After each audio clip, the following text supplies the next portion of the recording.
Hello friends, আবারও চলে আসলাম নতুন আরও একটা ভিডিও নিয়ে। আজ হচ্ছে জামাই ষষ্ঠী। জামাই ষষ্ঠীর দিন কী কী করলাম সবটাই শেয়ার করব তোমাদের সাথে। চলো আজকের এই ভিডিওটা দেখতে থাকো, আশা করছি তোমাদের ভালো লাগবে। আর যেহেতু জামাই ষষ্ঠী তাই মা বলেছে সকাল সকাল যেতে, হাতে হাতে একটু করে দিতে। আর হ্যাঁ, আজকে কিন্তু আমাদের এই বাড়ির সবারই ওই বাড়িতে নেমন্তন্ন।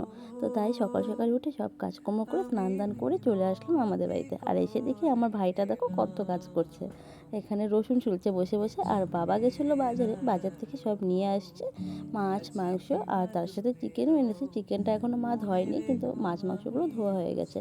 আর এখানে ফলমূল এনেছে। আর এদিকে দেখো মা কিন্তু টুকটুক করে রান্নাও করে নিচ্ছে। তো ডাল চাটনি হয়ে গেছে। আর এখানে বসে বসে সবজি কাটছে, 5 রকম ভাজা আর মাংসের যা যা লাগে সেগুলো। তো মাকে অল্প হাতে হাতে হেল্প করে দিচ্ছি। তো হেল্প বলতে শুধু মশলাটাই করে দিচ্ছি, মা সব কেটে কুটে রেডি করে দিয়েছে, আমি শুধু মিক্সিতে মশলা করে দিলাম।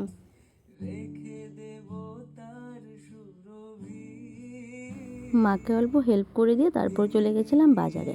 আসলে মা যেটা আমার বরকে গিফট করবে সেটাই আনতে গেছিলাম, কারণ মা তো অতটা বোঝে না যে ওর কী পছন্দ হবে না হবে, সে কারণেই আমি চলে গেছিলাম। আর আসার সময় দেখো একবারে দুর্বা কিনে নিয়ে চলে আসছি। হাতে বাঁধা যে সুতোগুলো সেগুলো এসে রেডি করে নিলাম, আর দুর্বাগুলো বেছে নিলাম। আর এদিকে দেখো মা রান্না করছে। তো এদিকে মাংসটা কষাচ্ছে। মার মাংস কষানো দেখেই আমার খেতে ইচ্ছে করছিল, তাই মা এক পিস তুলে দিয়ে দিল টেস্ট করার জন্য। আর এদিকে দেখো মার কিন্তু রান্না হয়েই গেছে প্রায়। তো কাতল মাছের কালিয়া হয়ে গেছে, 5 রকম ভাজা হয়েছে, এদিকে চিংড়ি মাছ সর্ষা দিয়ে হয়ে গেছে, ডাল তো আগেই হয়েছে, এদিকে চাটনি। তো মা বললো এগুলো একটু বেড়ে রাখতে, কারণ একা একা তো এত কিছু করা সম্ভব না। এদিকে রান্না করছে, এদিকে গোছগাছ করতে গেলে একদমই হয় না, তাই আমি একটু এগুলো সব বেড়ে রাখছি।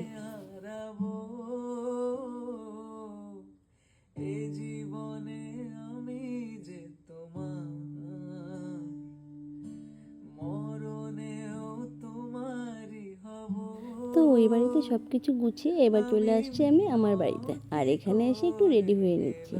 আমার যেহেতু এতটা কাছাকাছি বাড়ি, তাই আমি কোনো বছরই সেরকম একটা রেডি হইনি। সেই ফার্স্ট বছর শাড়ি পরেছিলাম জামাই ষষ্ঠীতে, আর এই বছর পরছি।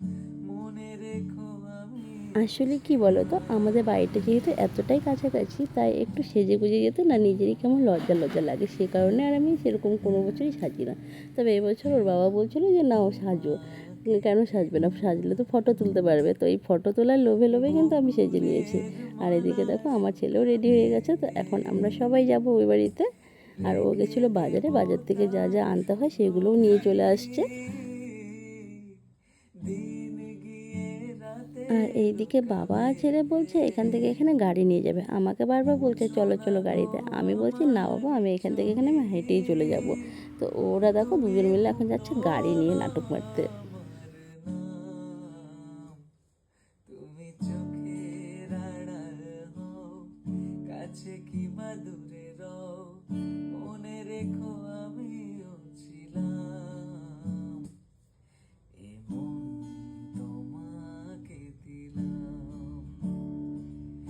তো আজকে যার জন্য এত আয়োজন দেখো, সে তো পুরো সেজে গুজে চলে আসছে। আজকে কিন্তু মেয়েদের কোনো দামই নেই, আজকে সব কিছু হচ্ছে জামাইয়ের উপলক্ষে।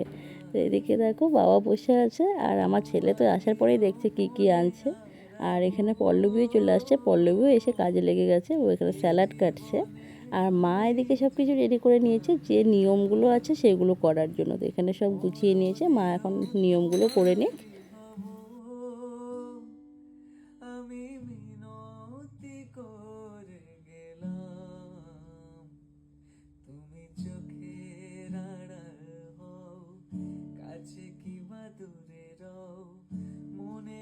আমাদের বাঙালিদের সব কিছুতে কত নিয়ম, তাই না? দেখো জামাইকে খেতে দেবে তারও কত নিয়ম, বাবা সাজিয়ে গুছিয়ে দিয়ে বরণ করে কত কি।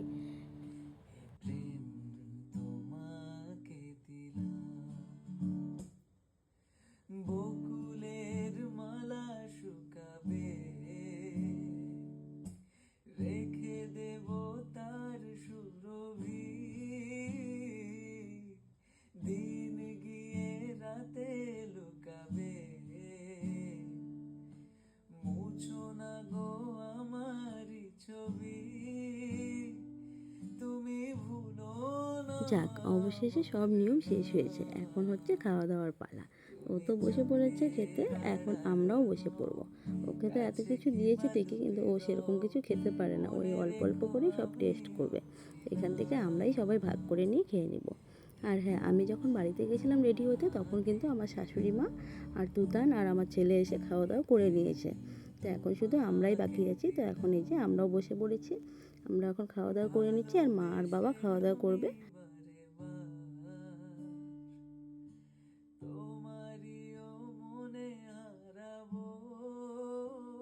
খাওয়া দাওয়া শেষ করে এখন বেরিয়ে গেছে একটা কাজে। আসলে আমার যে ফেসবুক থেকে যে পেমেন্টটা ঢুকেছিল সেটা আমি এখন পর্যন্ত তুলতে পারিনি। তাই গেছিলাম এটিএমে, ডিআরএমে এটিএমে গিয়ে দেখি ওই এটিএমে টাকা নেই। তারপরে অন্য আরও একটা এটিএমে আসলাম, এখানেও এসে দেখি টাকা নেই। আমি তো ভাবছিলাম আজকে আর পেমেন্টটা মনে হয় ওঠাতেই পারবো না, এমনিতেই সময়ের অভাবে ওঠাতে পারছিলাম না। কিন্তু তারপরে আমি আরও একটা এটিএমে আসছি, এসে ফাইনালি আমি এখান থেকে টাকাটা তুলেছি।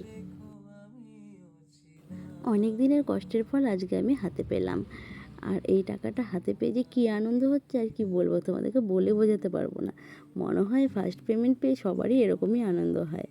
আমি কিন্তু যে এই পেমেন্টটাই যে আমার ফার্স্ট ইনকাম মানে আমার লাইফে, সেটা না। আমি কিন্তু এক্সট্রা ইনকামও করি, আমি অন্য কাজও করি, তার সাথে আমার একটা ছোট্ট বিজনেসও আছে। কিন্তু তারপরেও যেন ফেসবুকে টাকাটা হাতে পেয়ে মনে হচ্ছে স্বর্গ পেয়ে গেছি। সত্যি খুব আনন্দ হচ্ছে। তোমরা সবাই আমার পাশে থেকো, আর তোমাদের সবাইকে অনেক অনেক ধন্যবাদ। তোমরা পাশে ছিলে বলেই আমি আজকে পেমেন্টটা হাতে পেয়েছি।